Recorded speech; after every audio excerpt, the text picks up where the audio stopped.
The Seattle Seahawks are about to shock the NFL world. Forget the doubts, forget the noise, this team is ready to take the NFC West crown back where it belongs. And yes, that means taking down the mighty San Francisco 49ers. The question is simple, do you believe it? Or are you still holding on to old fears? Stick with me, because what I'm about to break down might just flip your whole outlook on this season. For too long, Seahawks fans have had to live in the shadow of others. The Pete Carroll years ended with too many wildcard trips, too many almosts, and not enough home playoff games at Lumen Field. The last time Seattle hosted one? We have to rewind all the way back before the pandemic, back to 2019. That's way too long for a city that lives and breathes football like Seattle does. But here's the reality, this year feels different. This year feels like the storm is coming back to the NFC West. Let's start with the biggest obstacle, the San Francisco 49ers. On paper, they're the powerhouse. They beat you in your own building. They're undefeated right now. But peel back the layers, and you'll see the cracks. This team looks like it just went 12 rounds with Muhammad Ali in his prime. Every single update out of San Francisco sounds the same, another injury, another setback, another star out of the lineup. Nick Bosa. Gone for the year with a torn ACL. The same guy who wrecked the Seahawks offense in that tough loss, gone. George Kittle, who found the end zone against Seattle, hasn't been right since, sidelined with hamstring problems. Brock Purdy, the quarterback who was supposed to be their savior, is battling not one but two issues, a shoulder problem and a toe injury. Brandon Ayuk hasn't touched the field since his knee gave out last season.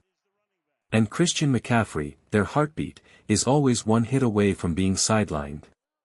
Yes, they're 3-0. But every win has been a grind, and every week another key player drops. That's not how you sustain success in the NFL. Look no further than last year's Detroit Lions. They were loaded with talent, one of the best coached teams in football, and they still collapsed late because injuries stripped them bare. It doesn't matter how good your coaching staff is, when your roster gets thinner and thinner, eventually you run out of answers. That's where the opening comes for Seattle. The Seahawks are getting stronger as the season goes on, while the 49ers are breaking down. And don't forget, Seattle closes the regular season against San Francisco, on the road, in what could decide the entire division. That's when the Seahawks strike. That's when the balance of power finally shifts. So let me throw it back to you, 12s, how confident are you that the Seahawks can win the NFC West?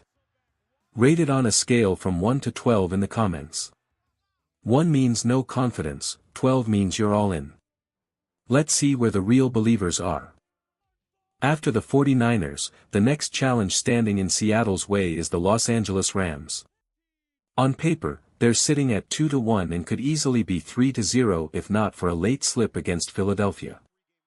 But let's be real, this isn't the same Rams team that once terrified the division. This is an aging roster, running on borrowed time, and their leader Matthew Stafford doesn't look like the same quarterback who once won a Super Bowl. Father Time is undefeated, and you can see it in Stafford's game. He isn't carving up defenses like he used to.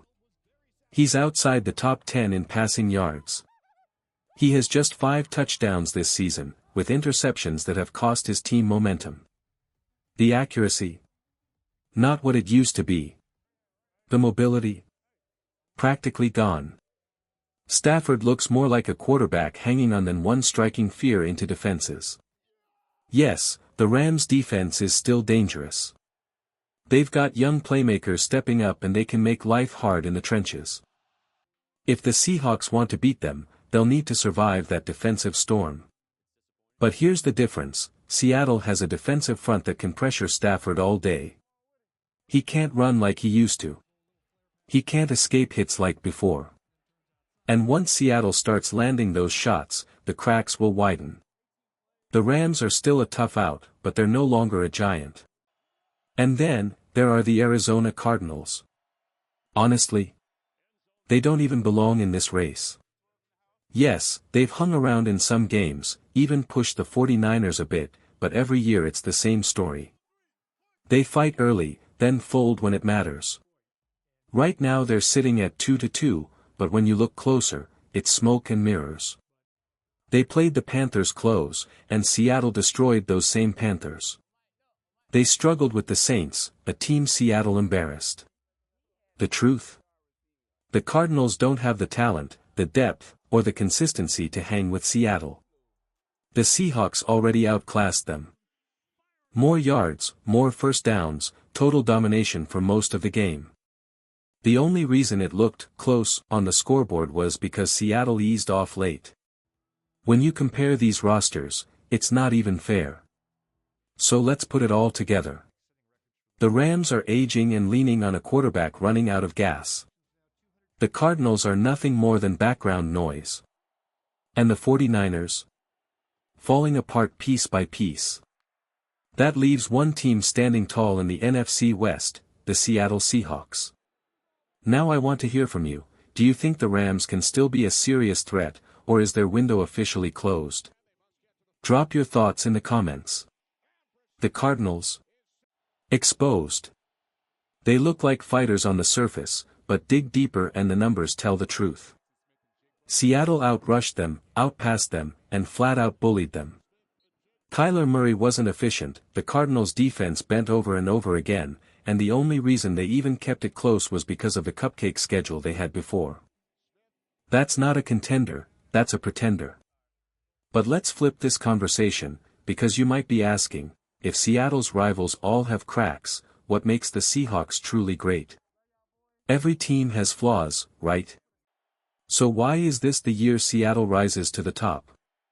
The answer is simple. The Seahawks are building something powerful on offense, defense, and leadership. Let's break it down. First, the offense. This group started slow, no doubt.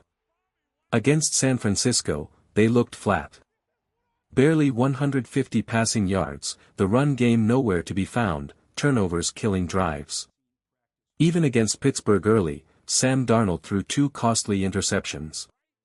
But then everything changed. Over the last 10 quarters of football, this offense has been spotless, not a single turnover. Darnold has been sharp, completing 70% of his passes, spreading the ball, and playing smart, efficient football. The run game? Explosive. Big plays, chunk runs, momentum-shifting bursts. And the receivers are heating up like wildfire. Jackson Smith-Njigba has been nothing short of elite, week after week, making defenses pay. On third downs, Cooper Kupp reminds everyone why he's one of the most reliable targets in the league. And rookie Torrey Horton? A revelation. He's growing fast, finding his role, and giving this offense yet another dangerous weapon. The scary part? They're only getting more comfortable. This attack hasn't peaked yet, and when it does, watch out. Now, the defense. People are calling it a mini Legion of Boom, but honestly, that doesn't even do it justice. This isn't a copy of the old days. This is a new monster. Mike Macdonald has crafted a defense with its own identity, disciplined, physical, relentless.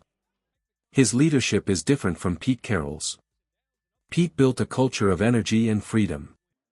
Macdonald builds one of grit, grind, and accountability. His players don't just play hard, they bleed for him. Just look at Uchenna Nwosu. After one of the best games of his career, he admitted he couldn't even breathe by the end, and his takeaway wasn't celebration. It was, I need to go condition more. I owe this team more. That's not normal. That's a reflection of a locker room culture where every man wants to push past his limit for the guy next to him. That's what makes championship defenses. Finally, the coaching. Hiring Mike Macdonald was a risk. It meant saying goodbye to a legend in Pete Carroll. But this is why Seattle made the move. The team now has a head coach who brings not only schemes but also a hardened mentality. He's instilling a standard that feels like destiny. This group isn't just playing football, they're building something bigger. That's why the Seahawks aren't just a maybe team in the NFC West. They're the team. The one with an offense that's heating up, a defense that refuses to quit, and a coach who knows exactly how to lead them through the fire. So I'll ask you again, do you believe? Can the Seahawks really take the NFC West this year? Drop your confidence rating in the comments, 1 if you're still skeptical, 12 if you're all in on Seattle's takeover.